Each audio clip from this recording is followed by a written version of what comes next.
the issues. But at the end of the day, like people are saying, what we are calling informal is not really informal. We've got those associations for almost everything, and they are known and they are well registered. What is lacking? Someone did say corruption is what kills us most, but I think if I were finance minister, the first thing, the taxes that people are paying are too many. And for the informal, so-called informal sector, you will find that completing all these forms, and also I don't see anyone just going in there try kupinda terms. That will not happen. I'll probably just want to pay. If you want me to pay 1%, let me pay 1% in the end. Say IMTT, everyone will pay. Whether you like it or not, you will transact, but you will pay. You see, I think in Kenya at one time, they also just, for those people, they just introduced a simple tax of 2%, and they were paying nicely and contributing to the fiscus. So now when we're getting to the ESG issue, obviously, like Madam said, I think for the mining industry, there are well-set rules, well-set regulations. It's the implementation that lacks, and perhaps enforcement on the other part. We've got the Environmental Management Act, for instance. How is it being implemented, and how is it being enforced at the end of the day? Someone talked about what fine do you pay at the end of the day. I heard the other day when the Harare City Council was being asked about the pollution, and they were saying at least now it rained, at least the water will get clean. So, I mean, what sort of accountability is that? I think where we lack is more of enforcing. We've got so many laws and we cannot enforce them. So maybe we should come back to basics and try to see where we went wrong, like someone suggested. I think that is where we are. And like Florid said earlier on, you see, these green structures were always there even for farming. It was trying to preserve those structures, and it was just so real. And people, because at that time people were complying, it was working. But now, because people are not complying, what is the reason? That's where we need to go to. Let's go back to basics and put things straight. Yeah, maybe if we can have three people before we wrap up our event. Just 3 people, please. Yeah, or 4. I've seen another 4th end, so 4 people. Okay, I think I would start with the SMEs. What are the reasons they are not complying? So someone mentioned earlier about us having a robust legal framework. If that is in place, like the other speaker said, and we see the people are not complying, there is obviously a problem. So part of the problem might be that the requirements are a bit on the high, or the people that must enforce these regulations actually do not have the capacity to do so. So what would be the way forward then? We have to revisit the framework. We don't have to, like one of the colleagues said, to be punitive in our approach. Let the requirements be as proportionate as practically possible. Because when you look at a big corporate, saying the SME is not that regulated. Probably they are looking at their tax burden, they are looking at their compliance burden, then comparing with what someone on the street is doing. There is obviously need for us to be proportionate in our approach. If you have a heavy burden of compliance, or as a regulator, if you just have stringent regulations, what you're essentially doing is teaching the SMEs how not to comply. Because they would definitely find a way around that. I'm sure the tax people, if they want to be honest, they would tell you there is definitely one or two ways of playing around the system. But what you have essentially done, you have taught people how not to comply. So let's say we can tax them, but let's make sure that it's proportionate. Because currently, I think we would all agree the tax system currently is just on the high. We have some corporates actually blaming the taxation system. The burden is just too high. So we go to ESG, another burden. We are just teaching people how not to comply. So the right thing in that case would be for us to sit down, refine our requirements, make sure that we have the SMEs catered for. Then that way we can then rope in everyone across the value chain.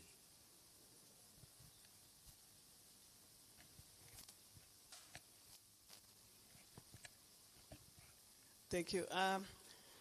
Mine is just a comment. I've been to Kunanaris industry to tax shop. I've seen my tax clearances, which means obviously the Simra guys have done something about it.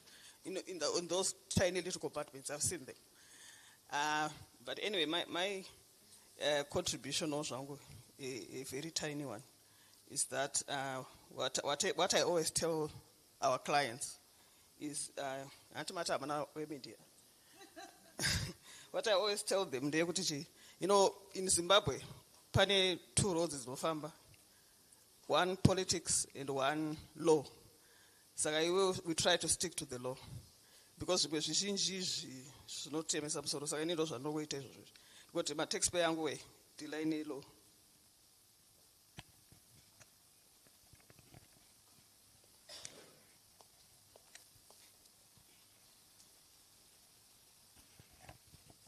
Thank you. For me, I think I just want to agree with the lady sitting at the black with black and white and some gentlemen there. I think when it comes to Zim and ESG, to say our legal framework is not there would not be totally true. If we looked at issues to do with the environment, we have our EMA. Maybe someone spoke of enforcement, but as an individual, starting from you, what is it that we are doing to preserve the environment? As a company, what is it that you're doing? So let's start with ourselves before we look at the enforcement, because like the last speaker said, compliance with the law is important. Then we also have the government supporting issues to do with the environment, where we are supposed to plant trees at least every first weekend of December. So what have we done to do that? I have a friend of mine who says every year he plants about 10 trees. That's on a personal level. So what are we doing? So to say we'll get legislation that says ESG Act or ESG this, the best that we have now, I think, are guidelines and what we've been doing. We'll also come to Zimra. I'm talking as an individual. We have tax incentives that Zimra has been giving various companies, whether for healthcare facilities, small-scale miners or large-scale miners and everything. So if we look at ESG and try to break it down really, for the environment, we have been catered for. It's up to us to comply. If we look at the social side, which most of us have not been talking about. But I think at the back someone mentioned that socially, are we socially responsible? What is it that we are doing for our employees? What facilities are we giving our employees? Or we just want to lean on the tax factor only and discard other things that we are doing for our things. And then one of the presentations looked at governance. I'm sure we do actually have laws to do with governance on how institutions should be governed. For example, our board structure, composition, our audit committees, risk management, and all. How many of us here have whistleblowers? How many of us here have a fair share representation of males and female in their board committees, etc. When we are employing people, how many females are we looking at and how many males are we doing? So before we even look at legislation coming in to give us stringent things, what is it that we are doing to make sure that we support the three pillars, this environmental, social, and governance? So before we, I think, point to the regulations, we have been doing most of these things. We just have not been reporting on them. So for me, I would say the regulations may be a bit, we have various, I don't know if there can be a synergy on the regulations, but they are there, and the best that we can do, I think, is to make sure that what we can do, let's do. What we can lobby for.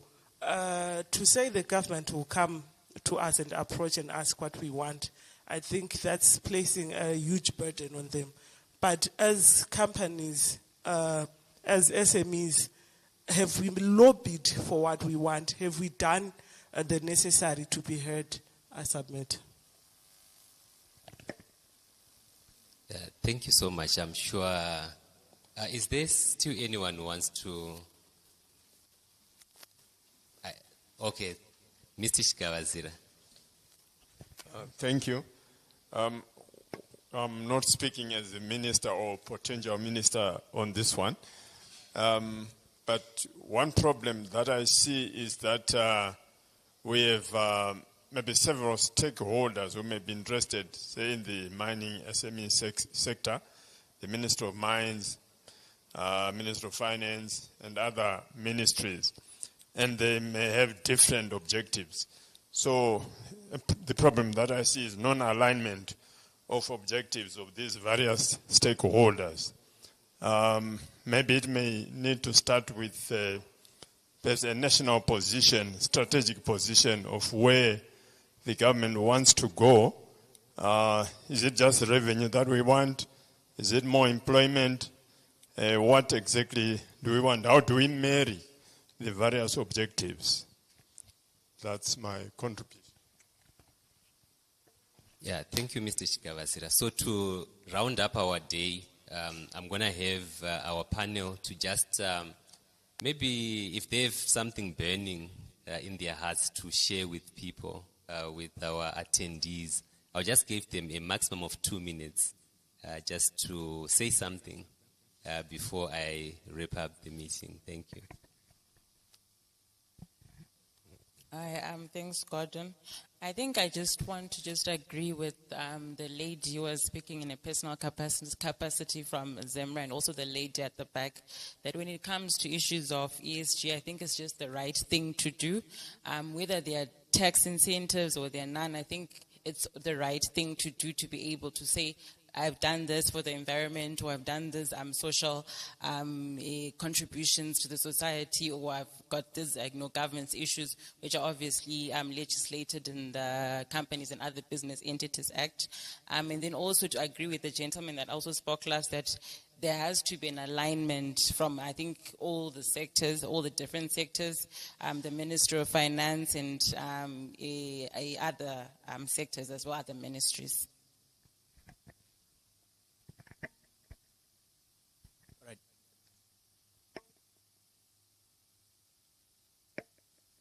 Thank you so much. I would like to agree with the last speaker from the floor. We really need to have policy consistency across all levels of the government, such that we speak in one language. And when it comes to incentives, I am worried about the tax incentives, the effectiveness of these tax incentives, especially here in Zimbabwe. And I'd like to applaud Madam who has pointed out in agriculture. We do have 70% of the workers in agriculture are women, and only 2% have titled land.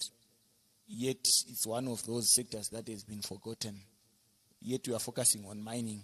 And if you look at the tax incentives from the mining sector and equate it to the other indicators such as happiness, Zimbabwe is ranked amongst the bottom three nations who are least happy. Bottom three, consistent over the years. Yet we have these tax incentives. Look at the inequality. It's growing over the years, yet we have these tax incentives. Why? Because people are hiding behind corporates. So that is perpetuating inequality and poverty. And ESG, yes, it's a very noble initiative, but again, there is disagreement on the issue of sustainability. If you'll find that countries that have higher GDPs are considered to be better in terms of achieving sustainable development goals. But if you dig deeper, you find that countries like Norway, they have the highest percentage or usage of antidepressants. But here in Africa, we have a great social network, social support. We are ranked lowly. It's an issue. So sustainability, it's an issue. Then if we were to move forward, we need to ring fence these taxes that we are going to collect. It's now important more than ever, given that aid is dwindling in Africa. It's a wake-up call for us to ring fence these funds that we collect, have accountability and transparency. I submit.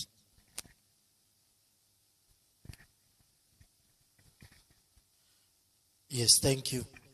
I think just on my humble submission, just to wrap up, is that in terms of what we are really in for within our country, I think it's of very essence that we also take cognizance of awareness, and awareness will make sure that everything will be able to be taken into account by everyone. So accountability, for it to be able to be there is need for awareness. Have they been informed of what is really there? The importance of being able to make sure that you take cognizance of the environment, the effects that is happening to the social, that is of essence. So awareness is very key. And I think in light of our regulators, in terms of collaborating with each other. Was in some instances you might end up seeing that there is some of pulling the rope from each other. So there is need of collaborating between our regulators to make sure that we achieve a common goal.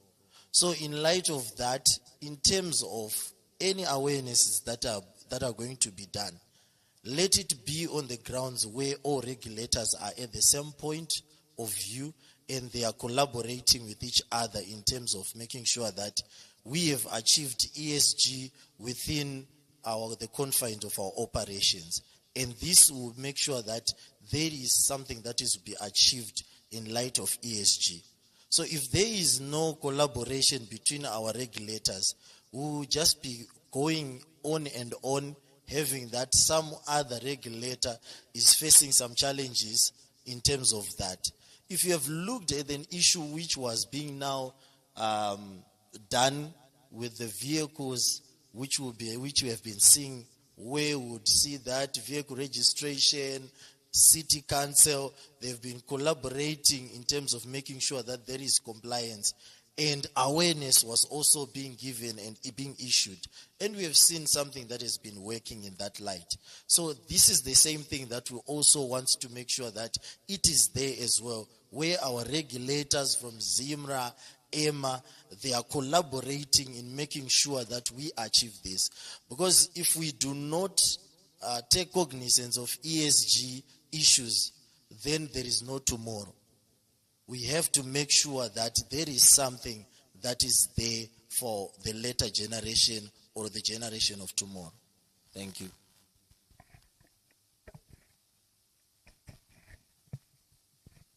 Okay, thank you so much. On the issues, I think it all goes back to domestic resource mobilization, which is one of the themes or one of the endeavors of our government. Was the tax is there to collect revenue so that it can be used for the benefit of citizens.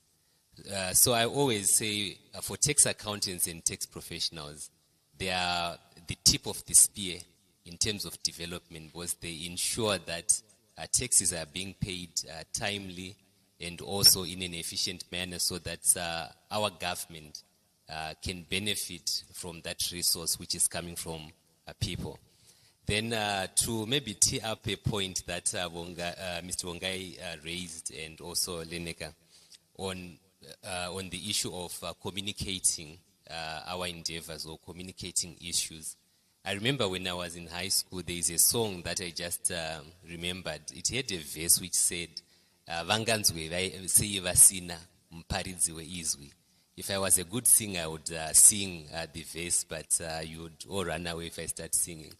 But it's quite important, I think, the messaging part when it comes to taxes.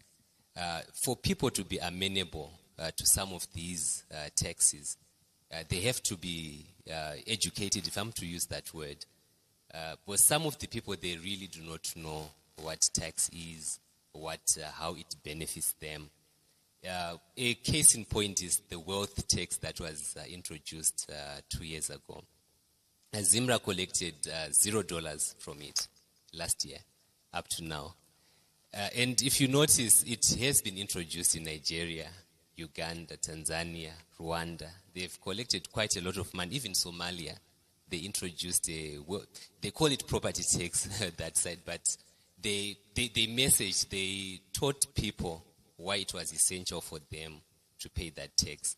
And it took them, I think, around 3 years on average to implement that tax. And that's why it was successful. So I think that's one of the critical issues. So that's why we're having these dialogues, and we're expecting to have more of them, and to have professionals to contribute to the development of our economy. As Zita, partisan, but we try as much as possible to push for tax systems that are efficient, that are reasonable, and also that ensure our country develops. So as the panelists go down to sit, I'm going to call our CEO, Mr. Matoshaya, to give the vote of thanks, and to just thank all our attendees and the organizations that came. Thank you so much, ladies and gentlemen.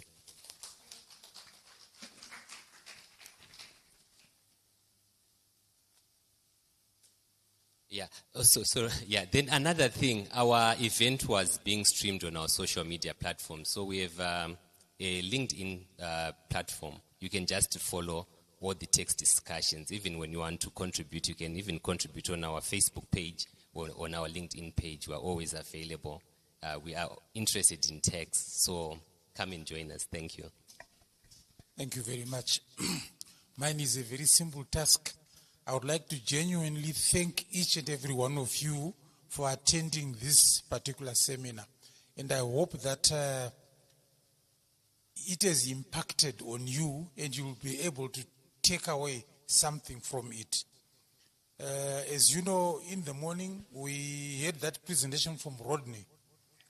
And what I've learned from Rodney is that, these ESG considerations, they are here to stay. Okay, they are here to stay. And there are lots of sustainability standards which we should try and understand and implement as far as we can. In fact, these ESG issues are also in the IFRS standards.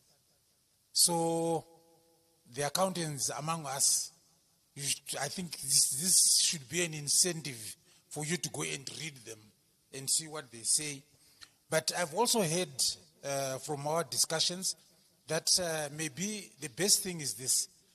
All the ESG standards cannot all be followed at once, because our economies are not that developed to be able to afford following each and every one of them. But maybe what is required is that each organization, or in fact as a country, we should probably come up with one of those standards which we can follow through and see where it takes us. Okay. So in general, countries should focus on what standards they can implement and follow through. The whole point is efficient resource distribution by managing the risk in the businesses. We had one key issue which Rodney mentioned this morning was that as a country, I know we are always talking about inviting investment into the country and so on. And perhaps so there's an encouragement detector to show how a reader may understand.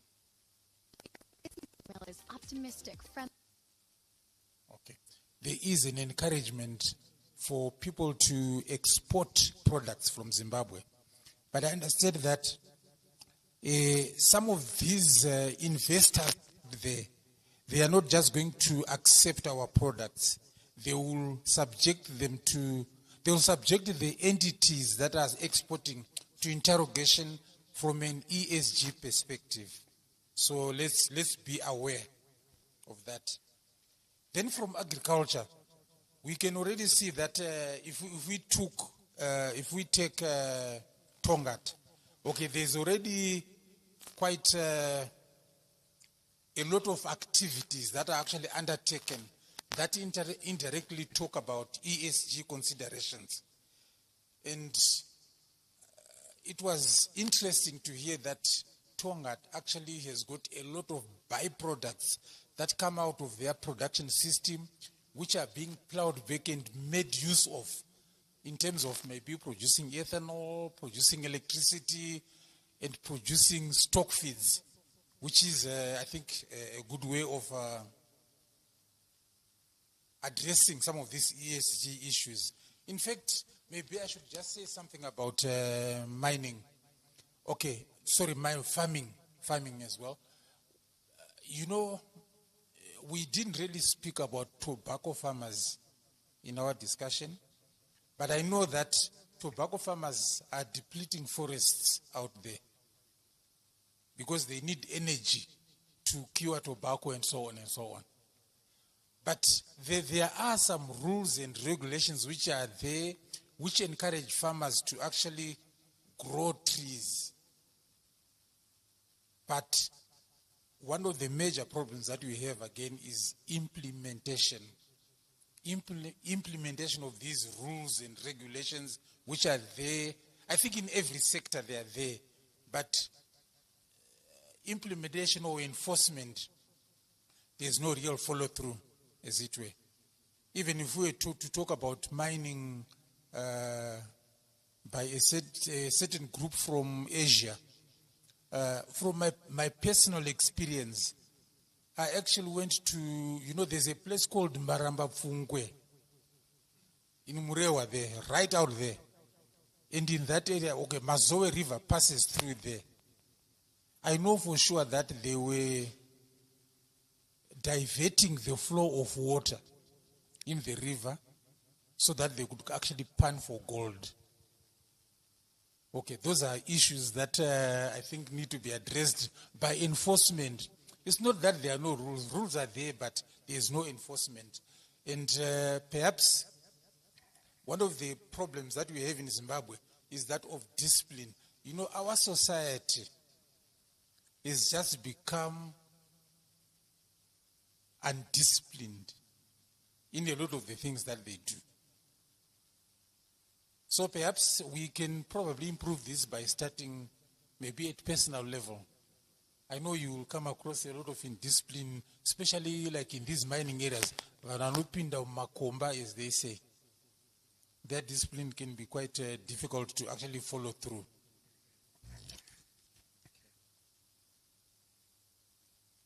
So, finally, I can just say that although it was suggested that we need a strong legislative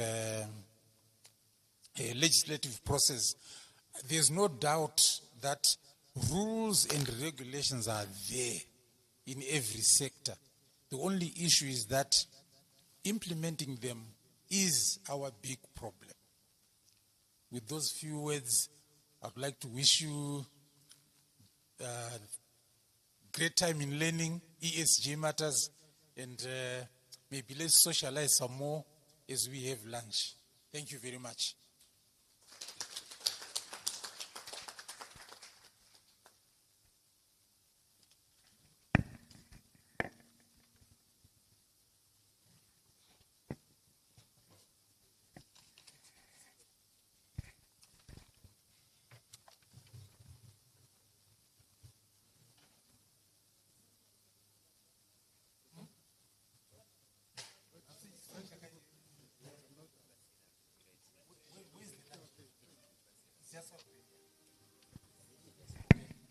All right, lunch is being served on the other side of that screen there.